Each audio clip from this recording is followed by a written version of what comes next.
अगर इस तरह से टिकट का बंटवारा अगर होगा तो महागठबंधन लूज कर जाएगी। तेजस्वी भैया को और लालू भगवान को और राबड़ी मैया को कि मैया हमारी सीट लूज कर जाएगी आरजेडी, वहां से माता उस सीट को बचा लो। राजा का बेटा ही राजा बनेगा, गरीब का बेटा राजा नहीं बनेगा। देखिए, राबड़ी आवास के सामने हम लोग मौजूद हैं। कई दिनों से टिकट वितरण का कार्य यहाँ लगातार चल रहा है। प्रत्याशी आ रहे हैं और पीला लिफाफा लेकर यहाँ से जा भी रहे हैं। कई प्रत्याशियों में काफी नाराजगी है और खासकर जो समर्थक है वो काफी नाराज है। कई तरीके के आरोप भी लगा रहे हैं और कहा जा रहा है कि जो लोग सही में अपने क्षेत्र में तैयारी कर रहे हैं उनको टिकट नहीं मिला है। इसी को लेकर बातचीत करेंगे। हमारे साथ आप देख सकते हैं कई समर्थक हैं, इन्हीं से जानने का प्रयास करेंगे आखिरकार नाराजगी किस बात को लेकर है, किस बात की नाराजगी है। दुख इस बात की है कि महागठबंधन की सरकार लूज कर जाएगी। अगर इस तरह से टिकट का बंटवारा अगर होगा तो महागठबंधन लूज कर जाएगी। जैसे मेरे लालगंज की समस्या है, लालगंज बेस्सों का सेट है, बनिया का सीट है, बेस्सों का तादाद वहाँ बेसी है। वहां से कांग्रेस ने राजा भैया को टिकट दिया, वो बैस जाति से आते हैं। अब रह गया कि वहां पर रोध हो करके और टिकट आरजेडी वाले भी दे दिए उनको, तेजस्वी भैया एक ही सीट पे दोनों आदमी को दे दिए। अब हमको अफसोस हो रहा है कि वो सीट लूज कर जाएगा, क्योंकि बैस तो वोट देगा नहीं, बैस तो चढ़ेगा बैस पर, तो फिर क्या होगा? आरजेडी लूज हो गई हुआ, तो फिर हम तो महागठबंधन लूज हो गए ना। सच्चा आरजेडी है हम लोग, सच्चा तेजस्वी भक्त है हम लोग। तो फिर लालू भगवान भी जानते हैं वहां से जिस परिवार को टिकट दिया जा रहा है उस परिवार को बैस समाज ने कितना बार हरा चुका, और वो एक मुद्दा लेके आ रहे हैं कि हमारे पप्पा को जेल से छुड़ाना है। क्या सुप्रीम कोर्ट का फैसला लालू जी बदल देंगे कि सुप्रीम कोर्ट के फैसला नीतीश जी बदल देंगे? तो महागठबंधन के सीट बंटवारे से आप लोग खुश नहीं है। हमको लालगंज सीट बैस्यों का चाहिए जो राजा भैया है। अगर वो राजा भैया को सीट नहीं मिलता है तो मैं आप मीडिया के माध्यम से ये कहना चाहता हूँ तेजस्वी भैया को और लालू भगवान को और राबड़ी मैया को कि मैया हमारी सीट लूज कर जाएगी आरजेडी, वहां से माता उस सीट को बचा लो। अच्छा, आप लोग यहाँ पे खड़े हैं, क्या किसी से बातचीत हुई या फिर अभी नहीं? अभी हमारे नेता कुछ टिकट बांटने में लगे हुए हैं, व्यस्त है। हम इंतजार कर रहे हैं, मिल के जाएंगे। हमको पूरा विश्वास है कि लालगंज हमारे बनिया को मिलेगा, क्या हाल में मिलेगा। क्या नाराजगी है भैया? मेरा नाम आदित्य कुमार हुआ जी। सबसे पहले मैं लालगंज की तमाम जनता को सादर प्रणाम करता हूँ। हमको महागठबंधन से श्री लालू प्रसाद यादव जी, श्री तेजस्वी प्रसाद यादव जी, श्री राहुल गांधी जी, हमारे बिहार के प्रभारी कृष्णा लवरू जी ने, हमारे कांग्रेस के प्रदेश अध्यक्ष श्री राजेश राम जी ने कांग्रेस का सिंबल दिया। हमने बहुत जोश में, बहुत अच्छे से, बहुत विधि पूर्वक नॉमिनेशन किया। नॉमिनेशन के बाद समय कम थी, हमको परसों टिकट मिला शाम में, समय कम थी, कल हमने नॉमिनेशन किया, लास्ट डेट थी।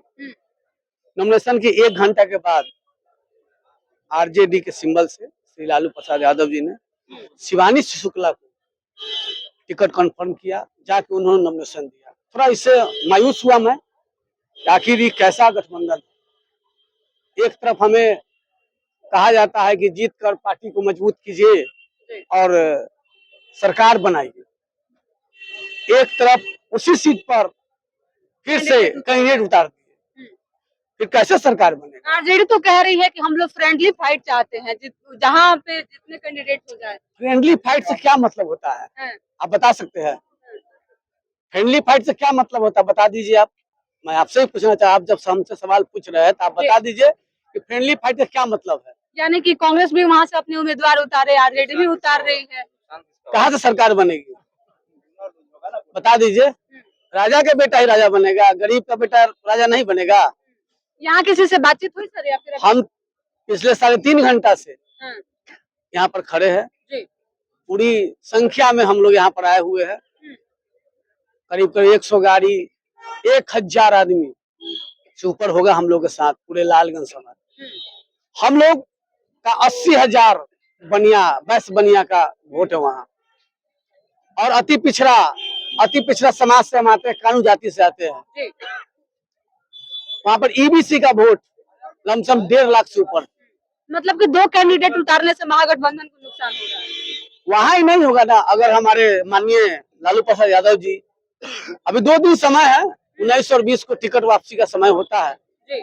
देखिए उसमें क्या फैसला होता है, उस बात तब हम लोग फैसला लेंगे।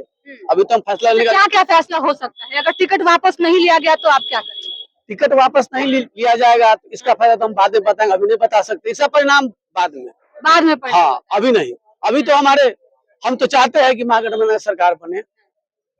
क्यों नाराज हैं भैया? भैया चलिए और भी लोगों से बात करते हैं। क्यों नाराजगी है इतनी? नाराजगी का बात नहीं है। देखिए, बात सिस्टम का है, जी। तौर तरीके का है कि जैसे कोई भी पार्टी अलायंस करती है, वो चाहे एनडीए हो या इंडिया अलायंस हो, उससे दिक्कत नहीं है। दिक्कत विचारधारा का है। जैसे कोई 2, 3, 4, 5, 6 पार्टी मिलके जब अलायंस बनाती है, तो इन लोगों के ही हिसाब से जनता भी अपना स्टेटमेंट तय करता है फील्ड में। लेकिन अब जब टॉप मैनेजमेंट का ये हाल है कि अब तेजस्वी जी राहुल गांधी का बात नहीं समझ रहे हैं, राहुल गांधी जी तेजस्वी का नहीं समझे, मुकेश सहनी एक दूसरे का बात नहीं समझे, तो ये लोग राज्य कैसे चलाएगा? ये भी तो एक सोचने वाला विषय है पूरा बिहार के लिए। कि जैसे 2 भाई 4 भाई में जमीन का बंटवारा होता है, गांव में झगड़ा लड़ाई करता है, वैसे ही लोग का सीट का अभी तक नॉमिनेशन फाइनल हो गया। अभी यही नहीं पता है कि राजद लड़ेगा कि कांग्रेस लड़ेगा। तो ये एक आधिकारिक ऐलान नहीं हो रहा है। चिंता का विषय है, बहुत बड़ा विषय कि ऐसे आदमी लोग के हाथ में राज्य दिया जाए। इसका मतलब कोई, और यही हाल हमको लग रहा है कि उधर भी चल रहा है। तो अब उधर तो सब कुछ फाइनल है। 243 पे कैंडिडेट उतार दिए गए, कैंडिडेट नामांकन बेहतर है, ये लोग से बेहतर है। वहाँ पे भी हुआ था कुछ प्रॉब्लम, लेकिन सॉर्ट आउट हो गया। लेकिन इस तरफ जो हो रहा, अब इनके साथ धोखा हो गया। एक इसको धोखा ही बोल सकते हैं। छल, अगर आरजेडी को ही लड़ाना था, इनको नहीं देना चाहिए था, इनको मना कर देते। लेकिन पहले इनको दे दिया टिकट। उसके जब ये नॉमिनेशन कर दिए हैं, उसके 1 घंटा बाद इसी अलायंस का दूसरे पार्टी ने एक कैंडिडेट को टिकट दे दिया। तो फिर ये फ्रेंडली अलायंस नहीं होता है। फ्रेंडली तो वैसे भाजपा कांग्रेस भी बोलेगा कि हम फ्रेंडली लड़ लेते हैं, तो फिर पक्ष विपक्ष का क्या मतलब है? फ्रेंडली ऐसा कुछ नहीं होता। तो ये एक चिंता का विषय है, पूरे राज्य के लिए सोचने वाला बात है कि इस तरह का ये लोग का घटना है, ऐसा ये लोग कर रहे हैं, तो ये लोग क्या देश चलाएगा, क्या राज्य चलाएगा, जनता हिसाब से। महागठबंधन पे अब संशय दिख रहा है, कौन कैसे देश चलाएगा? संशय ही है, कैसे? आप ही बताइए ना, हम जो बोल रहे हैं गलत बोल रहे हैं। जब ये 6 मुकेश सहनी जी कल तक रूठे हुए थे, परसों तक। अब बताइए, उनको 15 सीट चाहिए, किसी को 50। ये आपस में जब इसी तरह फिर जब जीतेंगे, सरकार बनाने के लिए करेंगे। कोई बोलेगा डिप्टी सीएम बनना है, कोई बोलेगा सीएम बनना है, कोई बोलेगा नहीं बनना है। तो इस तरह जनता तो धोखा खा जाएगी। अभी वोट देगा, अब बाद में फिर सरकार बनाने के समय गड़बड़ हो जाएगा। तो ये स्थिति है। इसलिए जनता क्या करे इस समय? क्योंकि कभी पता चल रहा है कि इनको इतनी सीटें मिल गई, ये इनसे अलायंस कर लिए। नहीं, देखिए, तो जनता क्या करे? बिल्कुल, जनता के लिए मुश्किल की घड़ी है, राज्य के लिए चिंता का विषय है। हम पूरे देश में बिहार का क्या पहचान दे रहे हैं? आज पूरा देश, Rajasthan, Madhya Pradesh, south India, waste India, सब क्या सोचता होगा कि क्या राज्य चल रहा है? यहाँ 12-14 पार्टियां मिलके चुनाव लड़ रहे हैं, और अभी तक यही नहीं पता चल रहा है कि किस सीट से कौन लड़ेगा, नहीं लड़ेगा बाद में। तो ये एक बहुत मतलब गलत संदेश पूरे देश में बिहार की तरफ से, और खास करके महागठबंधन की तरफ से जा रहा है। बड़ा चिंता का विषय है। जनता क्या करेगी ये बात तो हम नहीं बताएंगे, क्योंकि ये जनता पर छोड़ दीजिए। उनसे बड़ा सोचने वाला, समझने वाला कोई नहीं है। मेरा जो ओपिनियन था, हमने बताया कि ये एक चिंतनीय विषय है। महागठबंधन का स्थिति बिल्कुल सही नहीं है, बिल्कुल सही नहीं। गलत। कहाँ से आए हैं भैया? हम लोग लालगंज से आए। यहाँ पे किस लिए आए हुए हैं? टिकट बट गए, अब तो नॉमिनेशन चल रहा है। देखिए, एक तो आरजेडी बात करती है अति पिछड़ों की, बात करती है SC/ST की, बात करती है संविधान बचाने की, और वहीं पर बिहार की सबसे बड़ी पार्टी आरजेडी है। ठीक है। और इन्होंने, तेजस्वी यादव जी ने घोषणा किया था कि बिहार में सबसे ज्यादा जितना बीजेपी सीट देगी अति पिछड़ों को, उससे ज्यादा हम सीट देंगे। लेकिन दुर्भाग्यवश ये है कि इन्होंने जो भी हमको लालगंज से आदित्य कुमार राजा जी को सीट मिला था कांग्रेस महागठबंधन के द्वारा, वो भी इन्होंने छीनने का प्रयास किया, और छीन करके ऐसे लोगों के हाथ में झोली में डाल दिया जिनका आपराधिक इतिहास रहा है, और बहुत बड़ा आपराधिक इतिहास रहा है।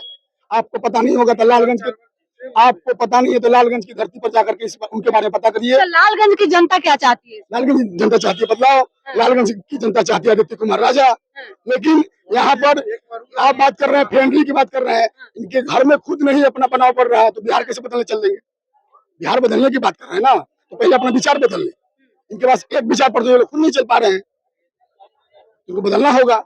और इनको निर्णय लेना होगा कि आदित्य कुमार राजा को लालगंज से उम्मीदवार बनाया जाएगा और उनको जिताना होगा इनको। मतलब आरजेडी को अपना वहाँ से कैंडिडेट को जो सिंबल थे उनको वापस लेना होगा, अन्यथा पूरे बिहार में, वही नहीं पूरे बिहार में बनिया समाज, वैश्य समाज, अति पिछड़ा के जो भी समाज है पूरे बिहार में आरजेडी का विरोध करेगा और इस प्रकार विरोध करेगा कि इनको धराशायी होना पड़ेगा। चलिए देखिए, लालगंज सीट इस समय काफी चर्चा में है और चर्चा का कारण कि एक ही गठबंधन के दो घटक दल वहाँ पे जो है वो अपने अपने उम्मीदवार उतारती हैं। पहले कांग्रेस को वहाँ से टिकट मिलती है और नॉमिनेशन के बाद जो है आरजेडी वहाँ से अपना एक नया कैंडिडेट उतार देती है और उसके बाद जो है वो लगातार यहाँ पे अब कलह देखने को मिल रही है। लगातार जो लोग कल तक महागठबंधन को सपोर्ट कर रहे थे, महागठबंधन की सरकार बनाने की बात कर रहे थे, वो अब विरोध कर रहे हैं। इस वीडियो को लेकर क्या सोचते हैं, अपनी प्रतिक्रिया कमेंट बॉक्स में जरूर दीजिएगा। और फिलहाल इस खबर में इतना ही, धन्यवाद।